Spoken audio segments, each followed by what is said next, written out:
Itimet DAMDAMAG Region 2 Nagduduma a produkto ti Isabela tampok iti second Isabela Best Laku in the Metro.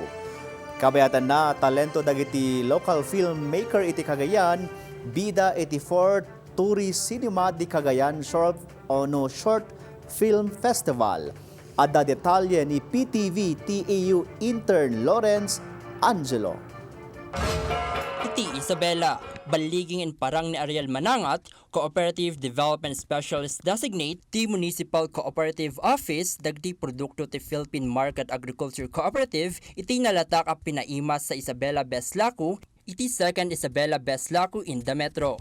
Tampok tinaduma-duma produkto, apakairamanan ti sarsa, spice vinegars, chips ken pickles, nakagunod iti adwa panagdayaw ken napatay ka rekomendasyon.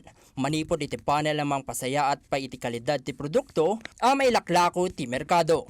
Sinigurado ti kooperatiba, ti pan nakaisagana ti lokal na produktuda, tapno maiparang ti kinalaeng ken specialty ti pinutarda. Itimet Nueva Vizcaya, makaawat iti 275 a barangay iti pakabuklan na 55 million pesos at tulong pinansyal. Manipod ken ni President Ferdinand R. Marcos Jr. babaan ti Social Civic Project Funds inton Hulyo a 1.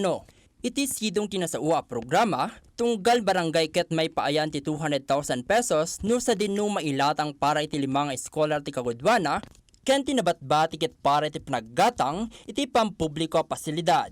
Kasi iti patrol vehicle, solar street lights, computer set nga daan printer, ken generator set, ken daduma pay maitunos iti singasing. Pinagyaman dayto iti lokal a gobyerno.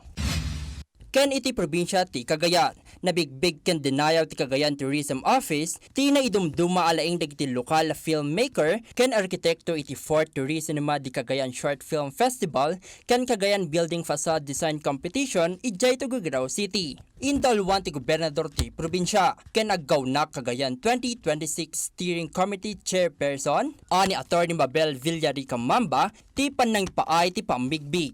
Naala ti Collab Studios ti Best Short Film para iti pelikula ay naku, nakaawat ti 100,000 pesos agatad, idinto ni Kevin Paulo Alcantara, ti nangabak ti Best Building Facade Design nga adan met iti 50,000 pesos. Ti dua pamadayaw kitadaan panggep amang italo, iti turismo ti probinsya.